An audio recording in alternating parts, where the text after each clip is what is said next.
espiritismo é uma doutrina que vem crescendo muito nos últimos anos. A senhora saberia dizer o porquê desse crescimento, sim? Repetindo. Eu gostaria de chamar o meu irmão aqui, Luiz Alberto, tá? O Luiz Alberto, ele é psicólogo e também é uma grande liderança aqui na nossa cidade e também no nosso estado.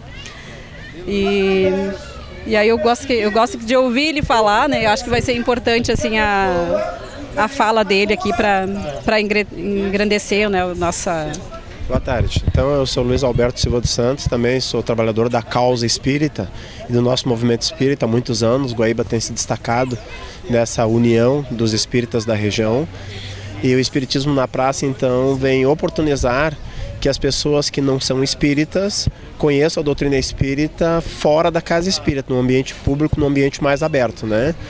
E a colocação que tu fez para a irmã Lecilda, porque que nesses anos, na atualidade, o espiritismo ele tem se propagado com mais força e tem repercutido na vida das pessoas de uma forma indireta. Nós acreditamos que na medida em que a ciência, a tecnologia se desenvolve e é acessível para todas as pessoas se tornam mais exigentes. Então, na atualidade, a fé ela já não se sustenta mais em cima do dogma. A fé, na atualidade, não se sustenta mais em cima da ameaça do inferno e do medo do castigo. Mas a fé hoje se sustenta em cima da razão. Então as pessoas elas querem saber por quê. Elas não aceitam qualquer imposição religiosa. E a doutrina espírita é pautada pela fé raciocinada, a fé que pensa. Tanto que a nossa doutrina ela é religião por extensão. Mas antes de ser religião, ela é filosofia e é ciência. Então, esse é o sentido porque que as pessoas estão se identificando com o espiritismo na atualidade. E mais um detalhe importante é que a doutrina espírita, diferente da maioria das crenças, não exige um compromisso tipo batismo ou uma aderência plena em relação ao espiritismo. Nas casas espíritas, por exemplo, são muito bem aceitas as pessoas de todas as religiões. As pessoas hoje, elas frequentam a casa espírita, são atendidas por aquilo que o espiritismo oferece e elas não precisam ser chamadas de espíritas, elas são consideradas simpatizantes do espiritismo. Além de ter medo do crescimento, também está muito em evidência nas mídias, nas novelas, né? Elas retratam, de certa forma, o que é o espiritismo? Eu deixo a Lecilda falar um pouquinho, depois só eu falar, né? Cada um fala um pouquinho.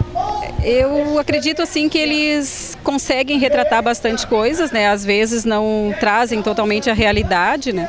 Mas isso acaba contribuindo, né? Para que as pessoas comecem a entender que o mais importante é que a vida continua e que nós temos outras oportunidades, né? Então isso que desperta, né, a curiosidade das pessoas e também alivia essa ansiedade que nós temos, né? De saber que será que a gente vai morrer e vai acabar?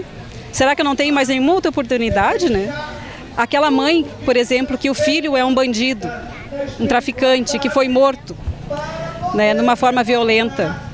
Essa mãe vai ser feliz, né, se ela for para o céu, sabendo que o filho dela foi para o inferno, né? Então é isso que é o Consolador prometido, né, por Jesus. É esse consolo que faz com que a gente procure se melhorar, sendo responsável pelas ações que nós temos aqui na Terra, né, por tudo que nós fizemos, sabendo que eu sou responsável pela minha dor, pelo meu sofrimento, porque eu mesmo trilhei um caminho. Se eu escolho um caminho do erro, mais tarde eu vou responder também por esses erros que eu fiz. Então a gente costuma dizer assim, aquilo que as novelas apresentam em relação à doutrina espírita, como falou a nossa irmã Lecilda, de uma certa forma colabora para o espiritismo, na medida em que apresenta uma vida após a morte, na medida em que apresenta uma influência espiritual no fenômeno da mediunidade. Mas a gente orienta que as pessoas não se deixem acreditar só por aquilo que a mídia oferece. A Casa Espírita, livros espíritas das obras básicas de Allan Kardec, algumas obras do Chico Xavier e outros autores de credibilidade no espiritismo, elas podem ajudar as pessoas a fazer esse filtro. Então, muito do que se apresenta ali é verdade, mas evidentemente que tem a parte da dramaturgia, né? Tem a parte artística, tem das artes cênicas. Então, quando a mídia vai apresentar uma religião, e o espiritismo não escapa disso, o objetivo principal deles não é divulgar a religião, mas é um sentido comercial é um objetivo de projeto que tem um retorno para eles, um retorno financeiro. Outro assunto também que vem bastante na mídia, dentro da doutrina espírita, é a cirurgia para o espaço, né? O senhor pode explicar como é que funciona isso? É importante também salientar nesse aspecto que nós temos dois corpos. Temos um corpo material, fisiológico, biológico, mas nós temos um outro corpo que é um corpo fluídico, é um corpo que a gente chama perispiritual.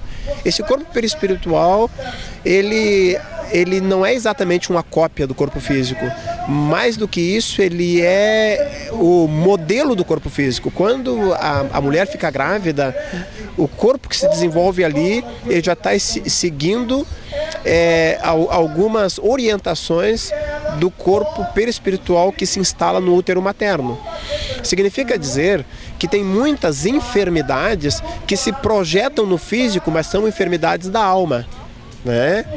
Então essas enfermidades muitas vezes elas estão mais disponíveis à cirurgia espiritual, porque é uma intervenção no perispírito, né? É possível também que as cirurgias espirituais sejam realizadas com corte, sem corte, em loco ou à distância. Essas cirurgias elas podem ser verdadeiras, autênticas e podem ter um resultado muito positivo. Por outro lado, é importante salientar que a casa espírita não faz cirurgias espirituais, que a doutrina espírita não vive em cima do fenômeno mediúnico, mas a doutrina espírita vive em cima do projeto de Jesus, do Evangelho, né? Então, cirurgias espirituais que buscam a cura do corpo, elas podem amenizar as dores do corpo, mas muitas vezes não fazem a alma evoluir. Então a casa espírita tem principalmente a tarefa de consolar e esclarecer as pessoas. Mas nós temos convicção que as cirurgias espirituais existem e tem centros adequados e médiuns especiais e instituições determinadas para fazer essas intervenções cirúrgicas. Então há também que se ter um cuidado para saber aquilo que é verdadeiro, aquilo que é autêntico e aquilo que é charlatanismo. Mas elas existem e prestam uma causa nobre à humanidade no campo da saúde, tanto da saúde psicológica, da saúde física, quanto da saúde perispiritual.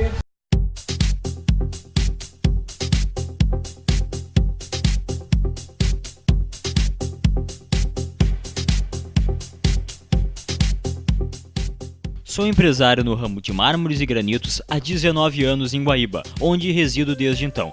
Prezo pelo bom atendimento, qualidade e satisfação dos meus clientes. Por isso invisto em maquinários visando qualidade e produção. Estou sempre me atualizando para proporcionar satisfação aos clientes em seus projetos. Venha fazer o seu orçamento, estamos ao seu dispor. Ficamos na rua Antenor Caldas, número 60, Moradas da Colina, em Guaíba. Ligue agora para os telefones 3491-2475 ou 99976-7070. Visite nosso site www.hpmarmores.com.br ou nos procure através do nosso e-mail hpmarmores@brturbo.com.br. Mármores e granitos HP.